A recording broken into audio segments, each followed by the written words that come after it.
Maxx Crosby, he's going to come in at the end, punch it out. Mahomes is sacked by Crosby, his second of the game. Love sacked Crosby.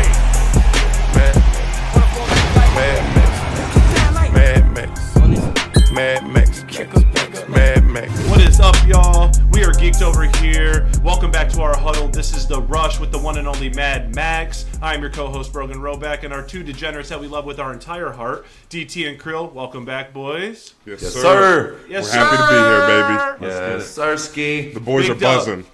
They better be. How can you not be after that? Really quickly, before we take a deep dive, everybody that tuned in to the second episode earlier this week, we appreciate you guys. Seriously, it means a lot. And if you're watching this video right now, down below, like, subscribe, and comment. It goes a long way. The support, we truly love it. And also, we can't wait to take you guys on this journey with us. So let's get this thing cracking. Yes, sir. Obviously, it's week 5, Monday Night Football. If you weren't tuned in, what were you doing? Monday Night Football, like I said, at Las Vegas, Green Bay Raiders coming out on top. Let's go, baby. 17-13. Max, I'm going to send this bitch over to you. Just your opening thoughts. We appreciate you fucking lighting it up for us. You already know, bro. Great week of preparation, like they all talk about. But for real, everyone was locked in all week.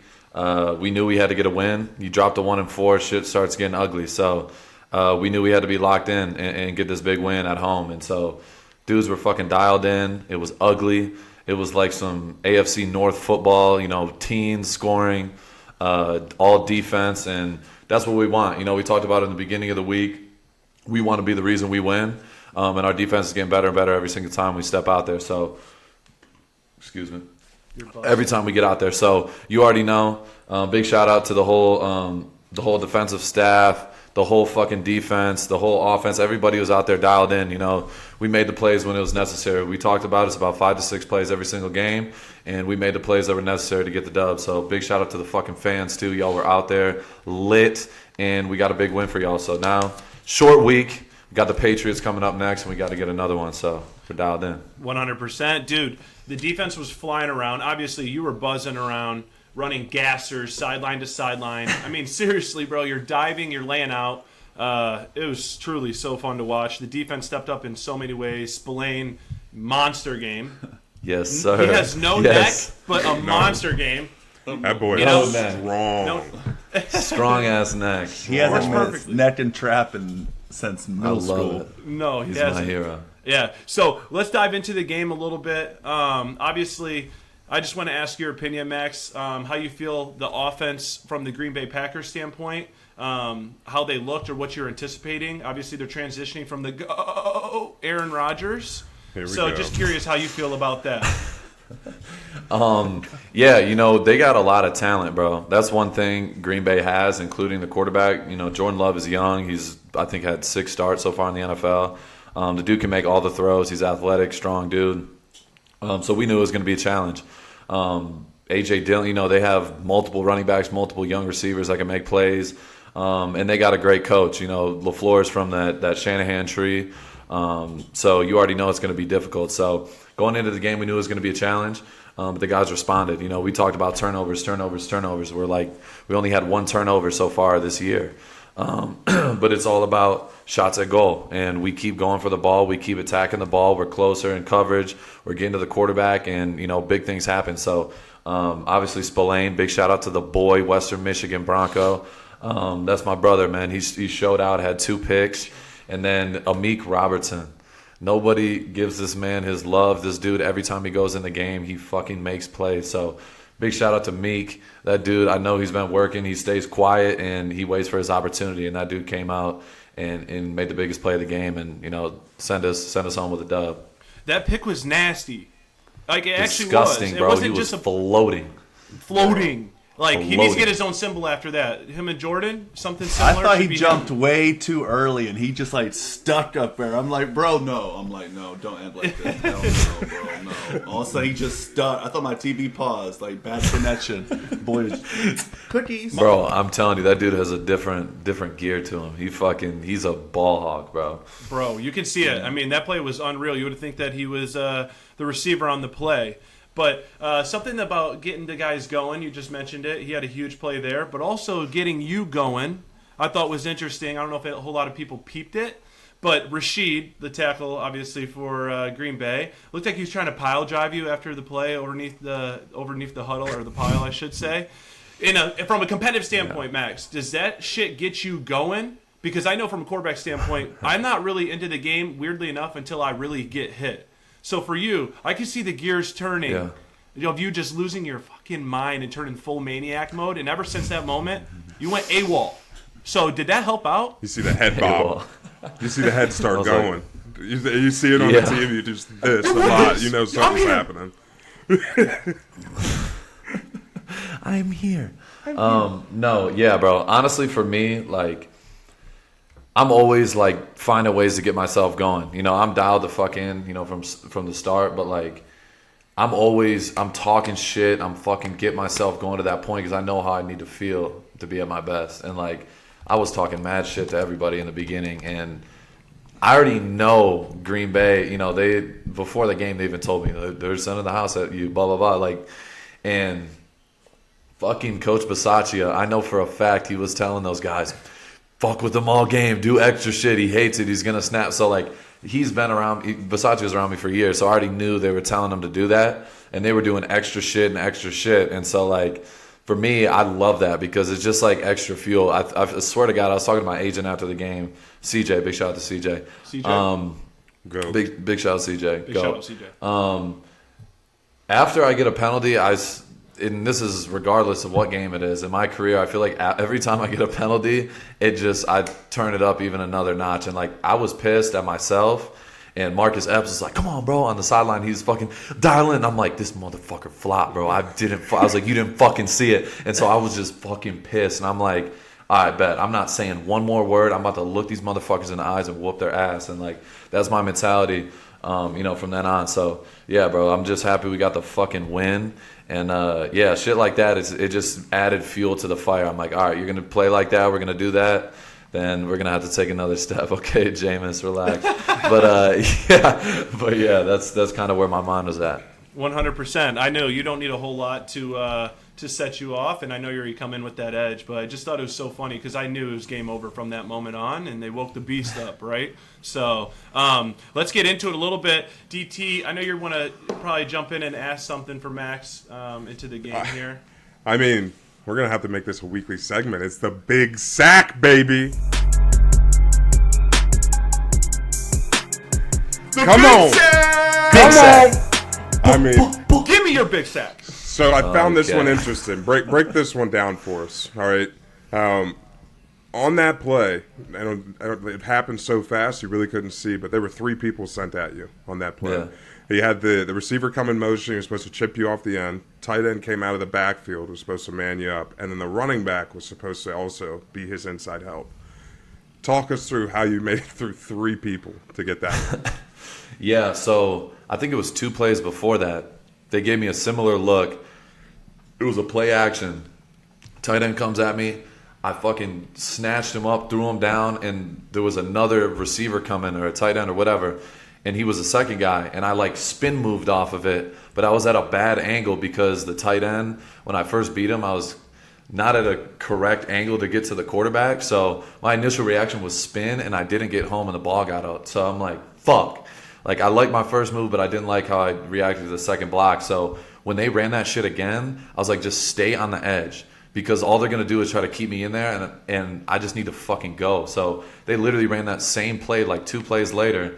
And so I beat the first block. I just fucking met it head on. And then the second guy coming in, instead of spinning, I just dipped that shoulder and got home. So, yeah, plays like that, bro, it's like I take a mental image. I'm like, all right, if I see this fucking look again, I'm going to play it this way. And that's kind of, you know, that's the beauty of football, bro. Like, coaches, if something works, they're going to do it again. And I always remember that. So, like, formations, certain things, I key in on it during the game, and I'm like, all right, bet they ran this shit right, 2 plays ago, so I need to just fucking go and end up getting home and getting them down. So it was a big play, bro. Yeah, absolutely. I mean, even in the run game there, they had I think it was the beginning of the second quarter, you had that big TFL, right? They're trying to get you upfield, and they're swiping that tight end, and I mean, as a guard, right, you know, when you're pulling, it's fucking hard, right? If he's upfield or he's hugging that down block, you got to, like, kind of turn the edge and seal it.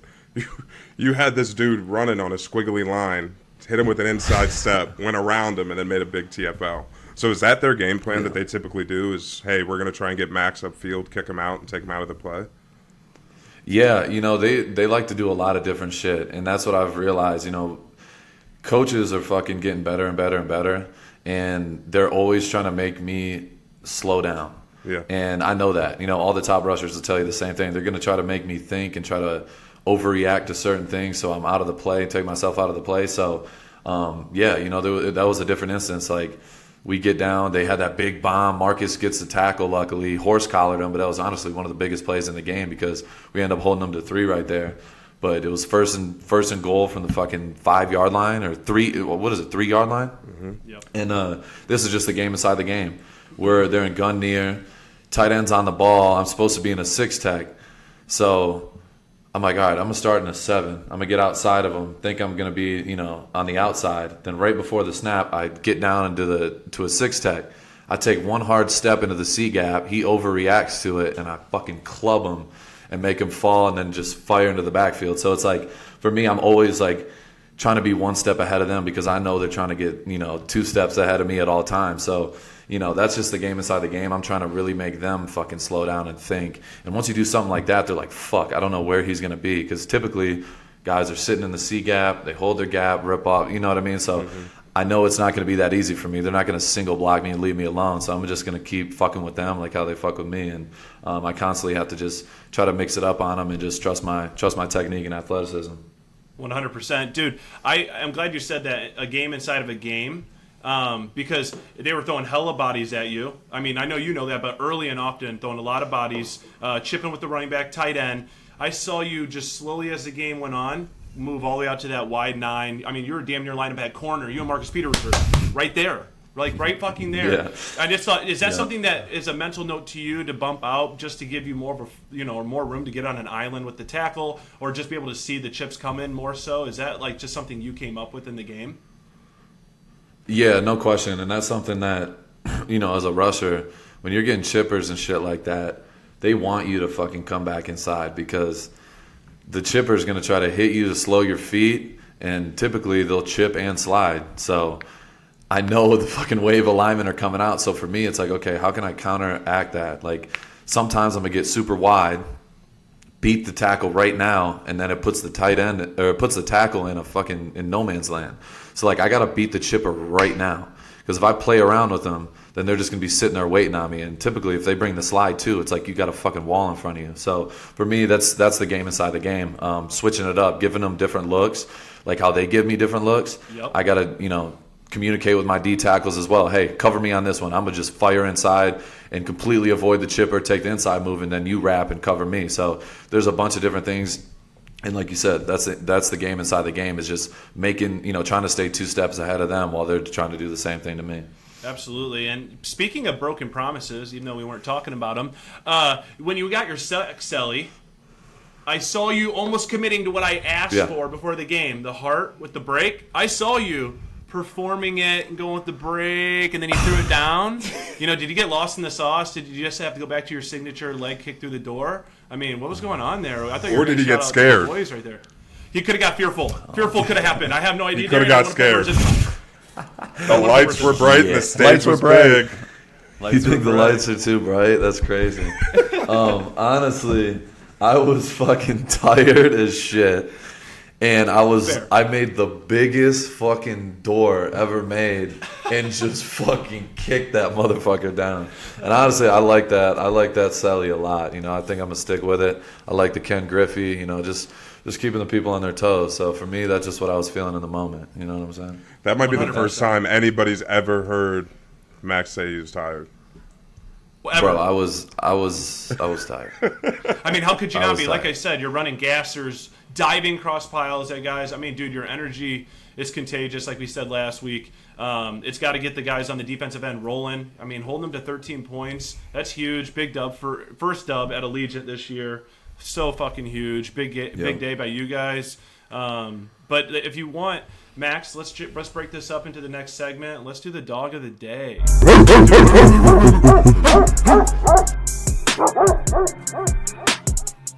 Now it is our fucking segment, probably our favorite segment. You know, we got a lot of great ones, but this one is this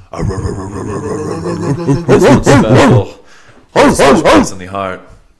And it's a fucking special guy that got our dog of the day this week. It's the boy, Mac product, Western Michigan. Not much neck, all shoulders. Robert Spillane, the fucking man with the plan. Had 2 picks. I think he had 10 tackles? 9 or 8 10 tackles? Everywhere. 9 or 10 tackles. Dude was fucking everywhere. He should have had 3 picks. The dark visor. The dark visor just on demon time.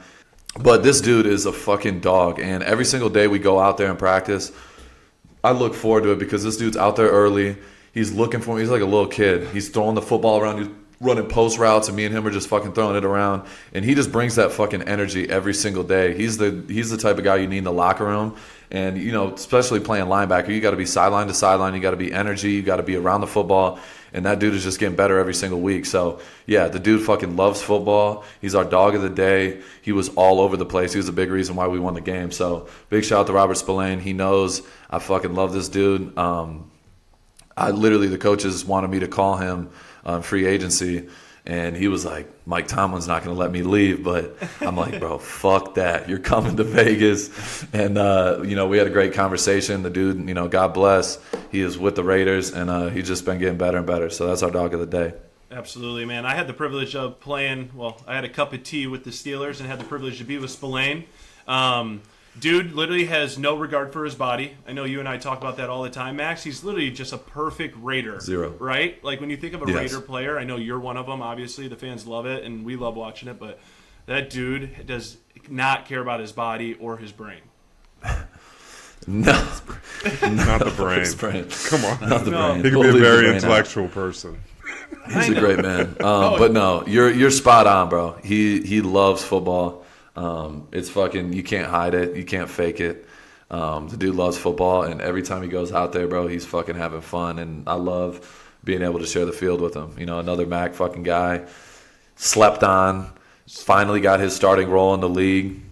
Obviously, the Yinzer, Creel, he knows he was in Pittsburgh making an impact, rotating in there, doing a lot of things on special teams. But, he's been a big part of, our success so far. So, like I said, dog of the day. Creel's pants were growing when you called him a Yinzer.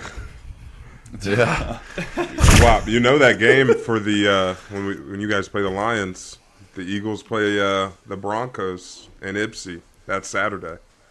Yep. End of the month. I think winner of that, the loser of that team should wear Eastern or Western to the next game. I don't know, just an idea. You guys talk it out. I'm not here. I'm just delegating. That's all I'm doing.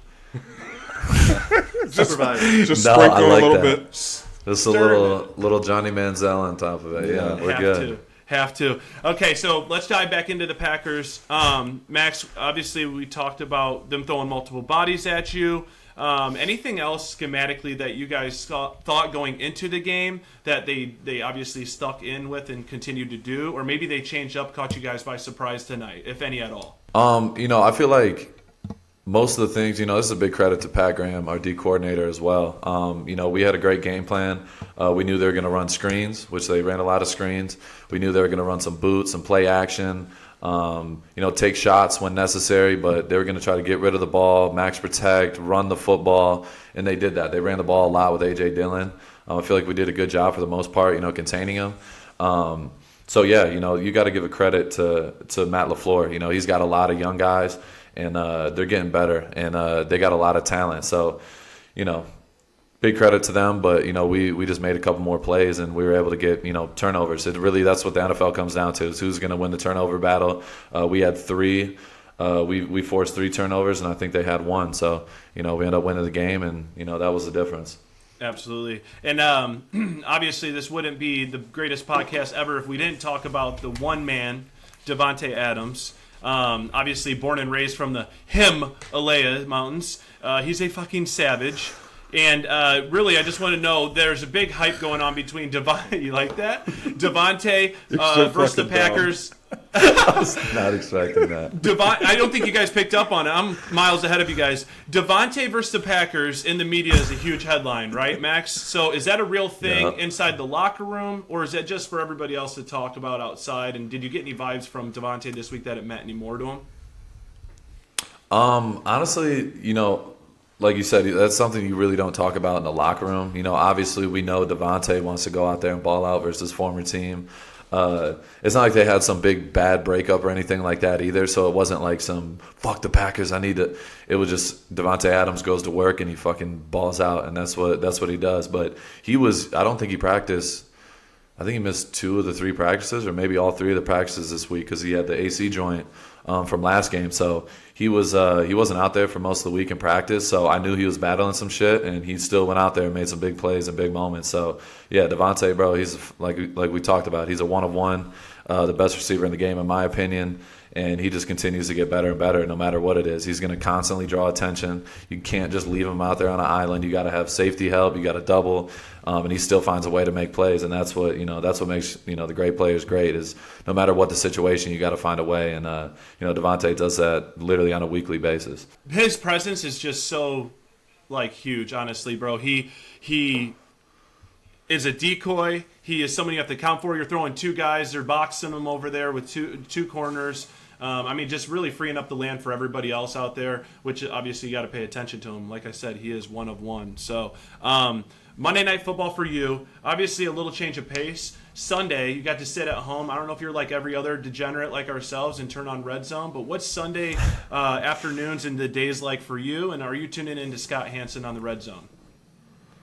Oh, Scott Hansen 100% of the time. Even if we're playing, we usually in Vegas time we're playing on Sundays at, I think it's 1 o'clock our time, but we're always in the second hall of games. So I'm in the locker room always an hour before we're supposed to be there, and I'm fucking at my most calmest. I have my Red Zone. I have Scott Hansen talking to me for at least an hour and a half, and I'm tuning in, just watching football and just relaxed. That's what I do, and especially like a Monday night game, I'm at home majority of the day, so I'm chilling with Ella, and we had Red Zone on the whole time. We were locked in. Yesterday we watched we got to watch a lot of the Broncos Jets game and see that fucking crazy ending. So yeah, bro, I'm like you said, I'm a degenerate. I sit there, I'll watch football all fucking day, literally all year round. There's nothing better.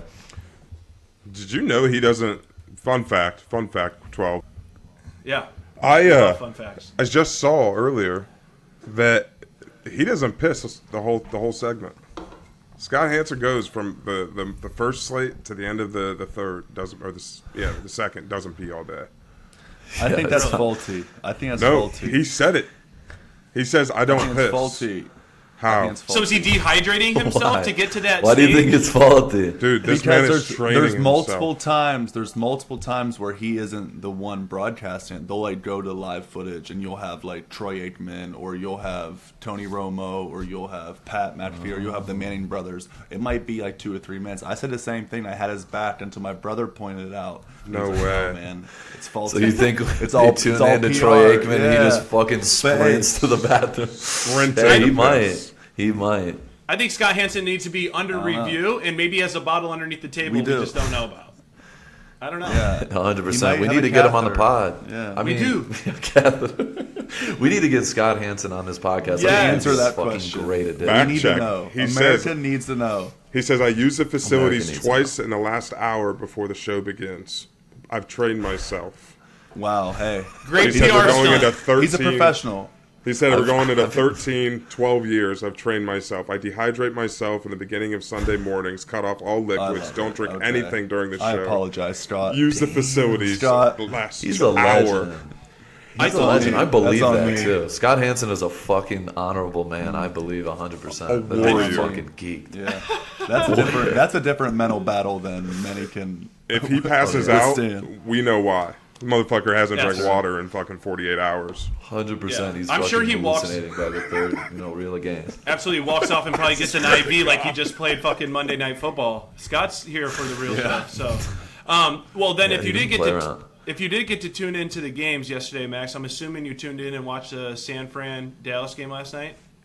Oh yeah, big time. Did you get to see the boy George Kittle when he scored the touchdown, lift his jersey up and show his shirt he had underneath? Did you catch that?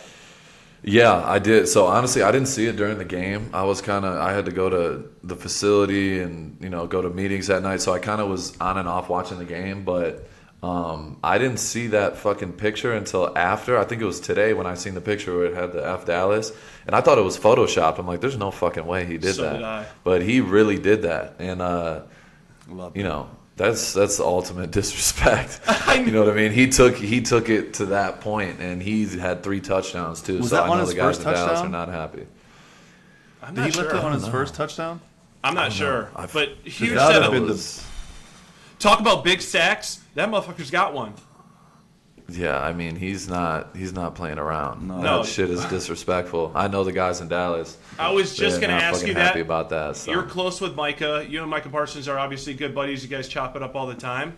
You know Micah. Yeah. What do you think he's thinking about that whole ordeal? And obviously when they have to play him again, I know we're worried about the Raiders, but very curious like what your insight is on Micah and how they're going to take that moving forward. Yeah, I know Jonathan Hankins as well. He's on that D-line in Dallas and D-Law and all those guys. So, I can't imagine they took that lightly. I think he responded to it too. I seen a clip today where he was like, we're going to see him, and he was talking his shit. So, yeah, but, anytime it becomes personal like that, you don't forget that shit. And that's the NFL. Like, it's a very small community, and you remember everything. And it's the same thing with the Jets, the whole Jets situation with Denver. Everybody was talking about it. Nathaniel Hackett got disrespected by Sean Payton and all that shit. And, you heard players on the Jets. They released a pregame speech of CJ Uzoma. He's in the end zone. He's like, they made this fucking shit personal and blah, blah, blah. He was talking his shit. Like, those dudes really wanted to go get the dub for their coach. So, that's at the end of the day, like, as a team, coaches, players, like, when y'all are that close, you spend that much time together, and you have somebody on the opposite side, like, straight up disrespecting you, you're like, all right, I'm going to remember that shit. And, next time you go out there, you definitely have it on the back of your mind. Absolutely. Store that in the old memory bank right there. Obviously, morale is at an all-time high in here. But it had to be, obviously, in the locker room, too. Can you just take us through what the locker room was like after that dub, what the message was throughout the guys? Was there a couple towel snaps going on, the boys getting geeked?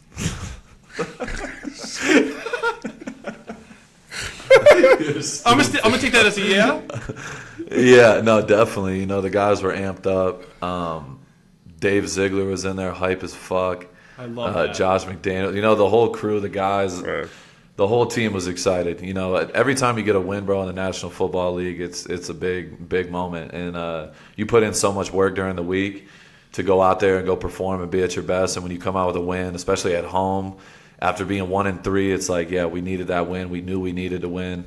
And, we were fucking fired up. But like you said, it's a short fucking week. We got 6 days till we play the Pats. So, tomorrow we start again. And, we got to get locked back in and ready to go try to beat New England. So the next segment here, guys, is a little bit of fan mail. So I know you guys have been dropping comments on social media. You guys are sending them into Maxx personally, and then hopefully you guys are dropping some comments down below. So if you guys are, we're going to get to the fan mail. We're going to pull a few questions every single week. And then as the show goes on, we're going to have some super cool prizes from you from the one and only Maxx, Crosby.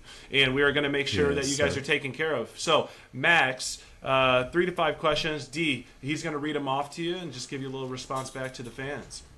All right, our friend Saul said, if you could be an edge rush duo tandem with any player in NFL history, who would it be? Ooh-wee. Damn, NFL history?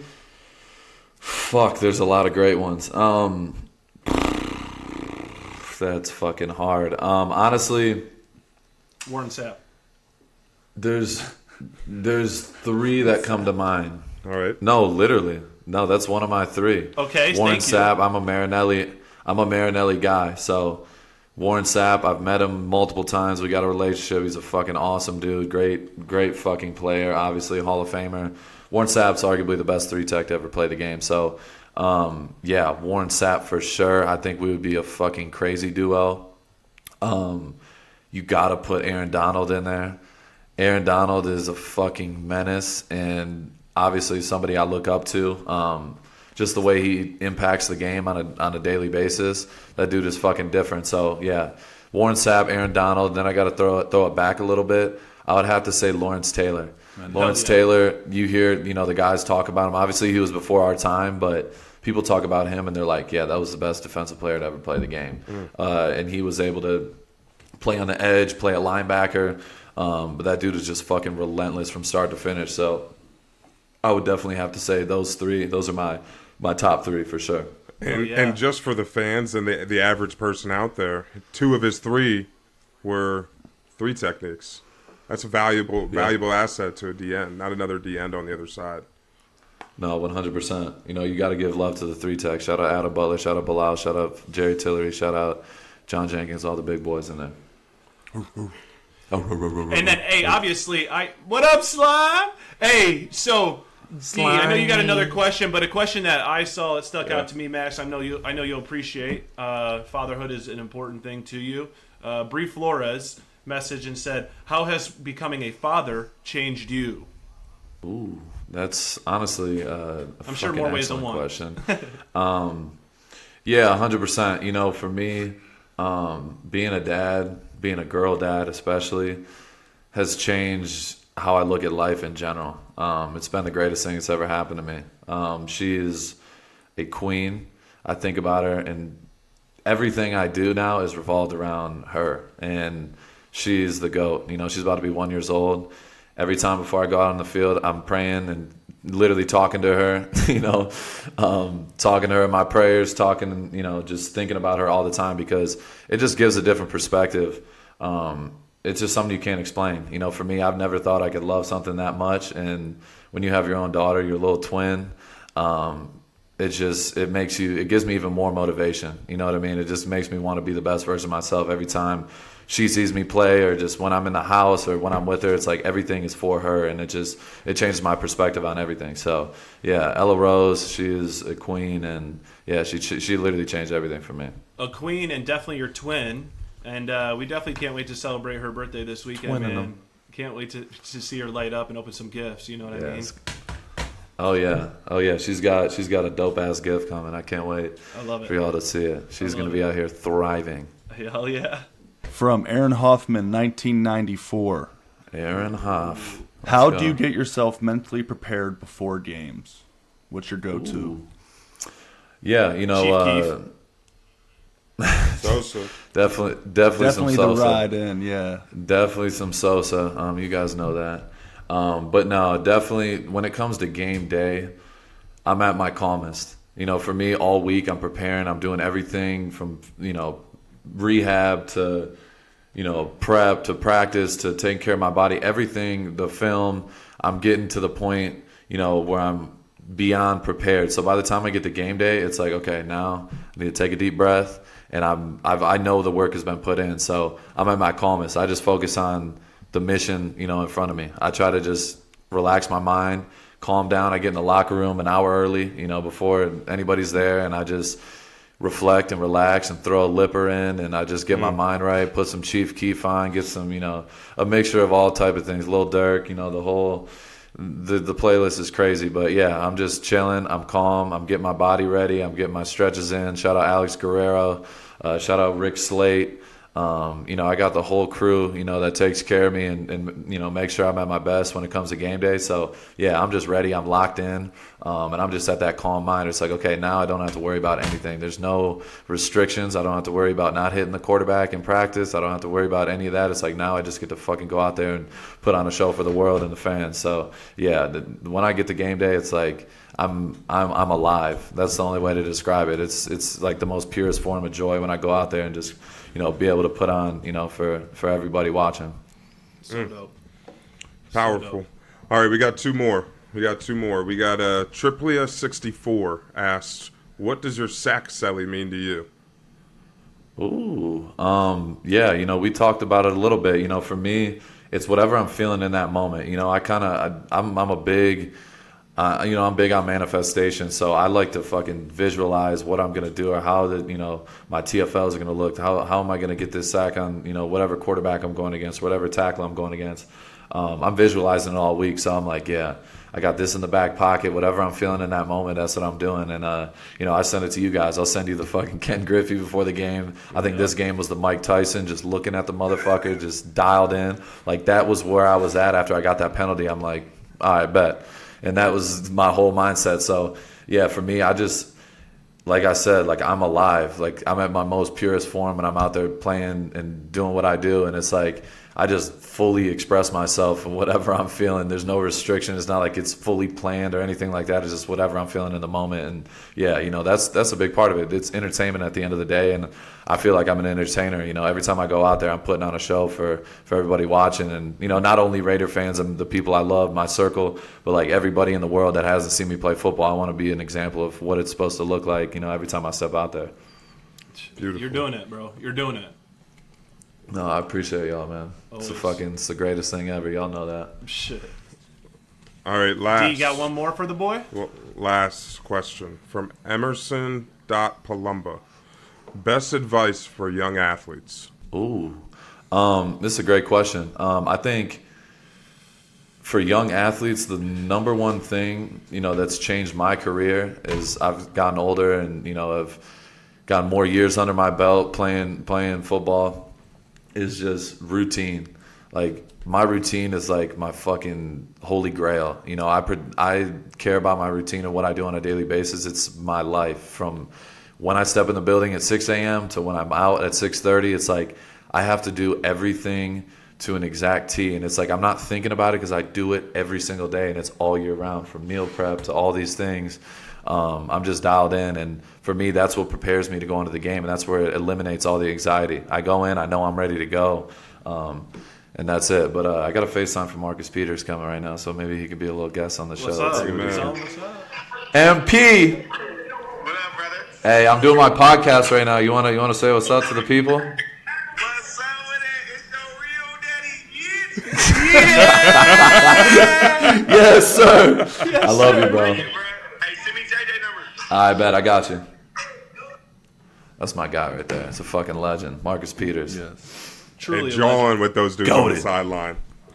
Oh, he's always I love on that. it. About that. He's about that. I love it. Oh, Wouldn't he be does him not. without- Yeah, he doesn't play. No, he doesn't play, and it's funny because he's always the first guy. Max, just calm down a little bit, just a little bit. In practice, I'm like, if Marcus is telling me to calm down, I need to fucking calm down. So I definitely take his advice. He's to be real, like he's one of the best vets and like OGs I've ever been around because he's seen it all, he's been through it all, he's had ups and downs as far as people give him the bad rap for his personality, but like that dude is a fucking genuine, just a real ass dude, and he's a goat, man. Another Wasserman product, baby. Shout out. Big CJ. Was in the house. Hey. Big time. Big shout out to CJ. Jameis Shout getting a out lot of Dougie love Fresh. with the W's tonight. A lot of Jameis dubs. 100%. Hey, Yeah. I thought I had a question for you, but I feel like I don't. I do. Max, I don't know if you saw this or not, Talk to me. but I think this is super dope. I'm sure you'll appreciate it too. But the one and only Louis Riddick, Slime, I know you're in here. We'd love to get this tweet popped up when we get it going. But Louis Riddick tweeted, "Execute your profession with the effort that Maxx Crosby executes." Wow, I'm a good reader. His, and you'll be all right. Actually said I, but but still, what do you take from that? And I know you're so caught up in the moment. From the outside in, though, like, is that something you carry every single day? I know you wear this game as your literally entire heart, but when you hear someone like that who's that credentialed just to speak about you at a high level, what does that mean to you, man? It means the world. For me, I care about everything. For me, I want to be viewed in the way that I view myself. You know what I mean? I put in so much work. I want to be the best at what I do. I want to fucking win, and I want to show, like I talked about, I want to show the world like what it's supposed to look like playing the defensive end position. And Louis Riddick, that's my fucking guy, man. He's been great. He's always been supporting me since day one.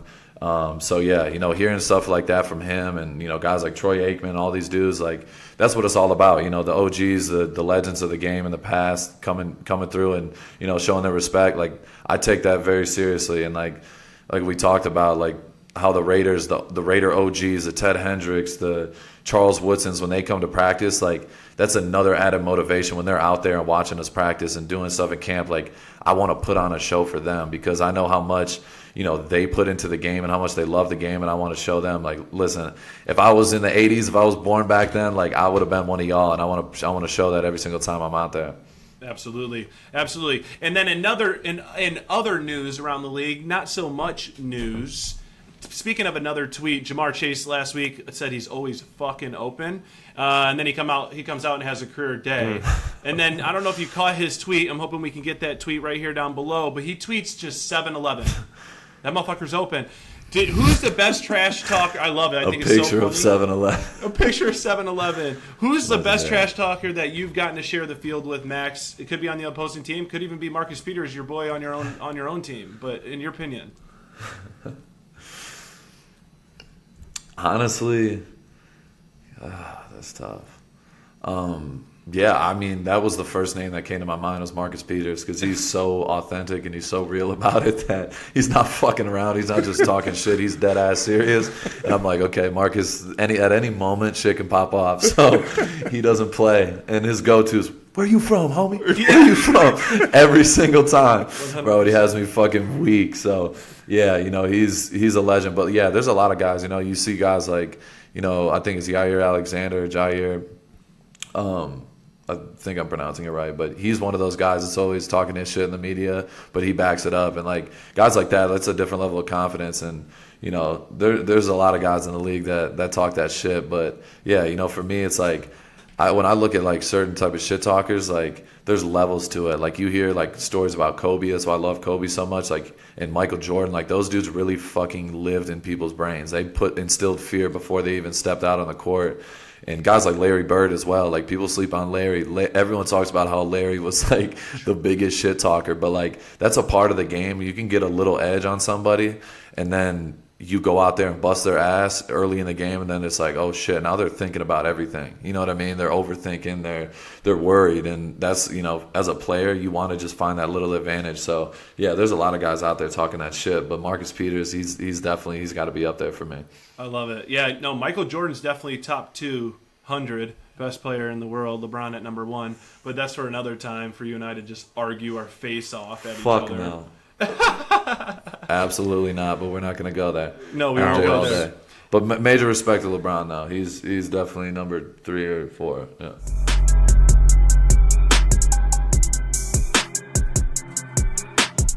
All right, y'all. This is the Rush segment of the show. We're going to be breaking it down. 3 Rushmen of the week. I'm going to start with the boy Jalen Carter, Georgia product, Philadelphia Eagle. This man has been, ever since he got in the league, I think it's he's played 5 games. This dude has been wrecking games. He's on limited snaps. He's playing around 30 snaps a game. Dude goes in there and wrecks shit. I seen him play against the Rams on Sunday. He had 2 sacks. He's playing at a high level versus the run and pass. So he's going to be our first guy of the night. You know, Jalen Carter, got to give, you know, a major shout out to him. I got to meet with him in the pre-draft process when he came to the city. And he was a great kid, so, you know, that kid's just getting better and better, and he's going to be scary. You know, scary for a long time. Our second guy, Trey Hendrickson, the boy, no gloves. Cincinnati Bengal, Florida Atlantic. The dude is no gloves, long sleeves. You know, it's uncanny, but he is out there balling. He had 2.5 sacks. I think he finished the game with a strip sack. The dude is just constantly producing. You know, ever since he signed with Cincinnati, the dude's taking it to another level. And, you know, I got a major respect for him. You know, we've been going to the Pro Bowl the last 2 years together. So, you know, he's another, you know, Rush brother of mine. So you gotta give him his respect. Dude, 2.5 sacks again. The dude is constantly getting after the quarterback. So, yeah, major respect to Trey Hendrickson. Number 3, the final one, Zach Sealer. Ferris State, big body bends. Dude is a monster. He is slept on. The dude is slept on. I learned about him through Adam Butler and John Jenkins. They were with him in Miami, and every time they showed Miami clips, we watched it in film and everything like that. And you just see this big ass white dude, looks like a hill giant, just making fucking plays. Dude's like 6'7", massive dude. Plays nose, plays 3 tech, plays 4 eye, plays 5 tech. The dude plays all over the D-line. He doesn't get talked about much, but he had 7 tackles, 2 sacks in the game this week. And he's a difference maker. If you got a guy like that who can play all different positions and disrupt and, continuously make plays, guys like that are the ones that are slept on. He reminds me of like you got guys like Quentin Jefferson, when I had him 2 years ago, the guys that don't get talked about a ton, but they're out there making a difference constantly. I think about a Danico Autry, dude in Tennessee. The guy hasn't made a Pro Bowl, but he's one of the most feared interior 5-tech rushers, and he doesn't get his major respects, because obviously they got guys like Jeffrey Simmons getting big sack numbers and Harold Landry, but like Danico Autry is really the engine behind that. So Zach Sealer, I look at him, I'm paying him his major props because I feel like he's slept on, but he just keeps getting better and better every single year. So big shout out to him. And he's coming from D2, Ferris State. You would never expect it, but the dude is out there fucking balling. So that is the rush segment. The top 3 of my, top 3 guys I picked this week. Major respect to all of them. They're balling and, wrecking games. Obviously, Max, we talk about this all the time. 24-hour rule, probably a little bit less than that with a short week playing on Monday night. Bill Belichick led, not offense, but team, rather. And you obviously are coming from a Patriot Way coaching staff as well. What are you anticipating really quick, prematurely heading into the Patriot week? Yeah, every time you play the Patriots, you got to be on point. They do a lot of different things defensively and offensively. They've had their struggles, but we've had our struggles as well. But these 2 coaches, you got Coach McDaniels, you got Bill Belichick. They know each other in and out. So it's going to be another, hard-nosed defensive game, and who's going to make the least amount of mistakes. So we're looking forward to it. Last year, they had the craziest ending literally ever. But it literally came down to the fucking final seconds of the game, and we pulled it out at home. So we got to get another win. We know that. So it's going to be, like you said, it's not even a 24-hour rule. It's about a 12-hour rule. Once I wake up, we're going to be on to New England, and we just got to be prepared because, they're well coached. Belichick, one of the best coaches of all time, no matter what anybody has to say. Yep. So, yeah, we know it's going to be a big challenge. We're definitely looking forward to it. So growing up, obviously playing football or even spectating football as us being young fans, obviously the game has changed tremendously in the rules, and I don't want to call it a now QB favorable league, but it is very favored in the QB direction, right? And for good reason. I don't want to say it's for wrong reason. But what is it? I know I'll go to one play. You were again lined up like 3 yards outside of pretty much the tight end. Took one step upfield, then directly beelined all the way back across field, came underneath of the opposite B gap, came scot free. The center and the guard kind of like bumped stomachs, like, where the fuck did this dude come from? Way over there. Didn't think you were coming. But then Jordan Love got rid of the ball. What's your clock of like just laying into someone of a QB? Like, what is your timetable of what you're coming through the line, and he's like just getting rid of the ball, and I know you want to smoke him. Just like growing up, like that's a DN. It's what you want to do. You want to get a sack. You want to get a hit, but you can't also fuck up and get a 15-yard penalty as well. Yeah. So where do you kind of measure? Like, what's your kind of rule of thumb? And again, it favors to if you're playing Mahomes or if you're playing a Rodgers, to where if you're playing a rookie or someone young, they're not going to get them same calls to where you could be a little bit more aggressive with them. Are you, or is it kind of the same across the table? Yeah, honestly, it's like you said, it's the game has changed. You can't just go and fucking lay out quarterbacks like you used to. Thank God. But yeah, on that play, yeah. But on that play, like, I'm looping in. I could have fucking cleaned him. But we talk about it all the time. We have danger calls. Like, if it's 3rd and 15, 3rd and 12, things like that, like, you cannot have a penalty in this situation. So I came clean as hell. I could have really fucking laid him out, but I got a nice hit on him and disrupted him enough. And I knew the ball was coming out anyway, so I didn't want to go and lay him out and land on him or anything like that. So, yeah, it's in the back of your mind, but, like, when you're playing, you're not necessarily thinking about, all right, if I get home, am I going to – it's just like kind of you're kind of feeling it out. You know what I mean? Like, if you're a little late, you don't want to go out there and just smack them in the chin or anything like that because you don't want to risk or hurt the team. So, yeah, situations like that, you got to be smart. Nowadays it's a little bit different, and we all know that. And, first off, people were freaking out about the roughing the passer calls and things like that. But for me – and all the guys, obviously up front, you got to be conscious of it. You can't be egregious with it. And the refs have done a better job. They're not calling it every single time. It's got to be like really egregious and ridiculous, or hit them in the head or something like that. But yeah, the league's gotten better with it.